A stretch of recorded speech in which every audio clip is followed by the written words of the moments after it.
برای راه اندازی پکیج شوفاژ دیواری که تازه خریداری کردیم و توسط یک سرویسکار مجاز نصب شده، لازمه که در ابتدا دو شاخه برق رو به پریز برق متصل کنید. اینجا ملاحظه می‌کنید که صفحه نمایشگر دستگاه روشن میشه. یه توضیح خدمتتون بدم که بعضی از پکیج‌های شوفاژ دیواری صفحه نمایشگر ندارند و به جای اون یک چراغ LED جلوی دستگاه هستش که رنگ اون چراغ LED سبز چشمک زن میشه.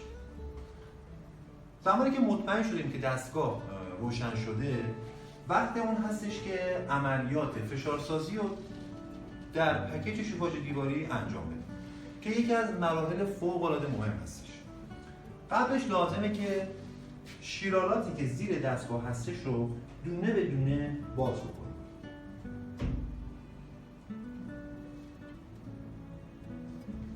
بعد از اینکه این کار رو انجام دادیم، شیر پرکنی که زیر دستگاه هستش و دسته مشکی رنگ داره رو اونقدری باز میکنید که عقربه فشارسنج در محدوده 1 تا 1.5 بار قرار بگیره. منتظر میمونیم تا عقربه در محدوده استاندارد خودش قرار بگیره. و وقتی که این کار صورت گرفت، حتما باید توجه داشته باشیم که مجددا شیر پرکن رو ببندیم. در حال حاضر فشارسازی پکیج شوفاژ دیواری انجام شد.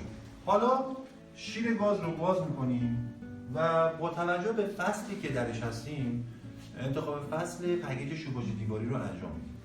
لازم می‌دونم قبلش یه توضیحی در خصوص پنل کاربری پکیج شوفاژ دیواری خدمتتون ارائه بدم.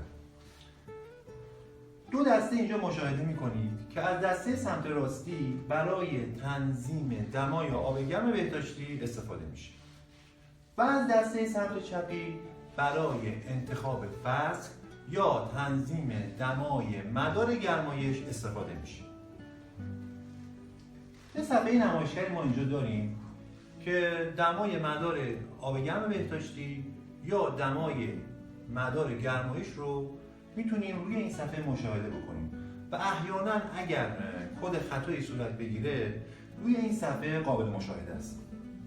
لازم میدونم توضیح بدم که پکیج‌های شوفاژ دیواری که صفحه نمایشگر رو ندارند، یه چراغ LED روی دستگاه هستش که حالات کارکرد دستگاه رو برای ما تشریح میکنه. خب برگردیم به مرحله انتخاب فصل. برای انتخاب فصل تابستانه یا انتخاب مدار آب گرم بهداشتی، دسته سمت چپ رو به سمت پایین میچرخونیم تا روبروی علامت شیر آب قرار بگیره. برای تنظیم دمای آب گرم بهداشتی بنابر نیازمون میتونیم از دسته سمت راستی دمایی بین 38 تا 60 درجه سانتیگراد رو انتخاب کنیم.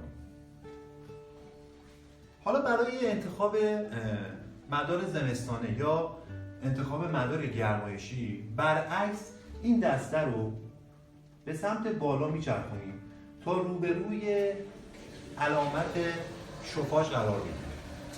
اینجا دستگاه خود به خود در مدار گرمایش قرار گرفته و کافیه که برای تنظیم دمای مدار گرمایش باز هم بنابر نیازمون دمایی بین 40 تا حد اکثر 80 درجه سانتیگراد رو انتخاب کنیم.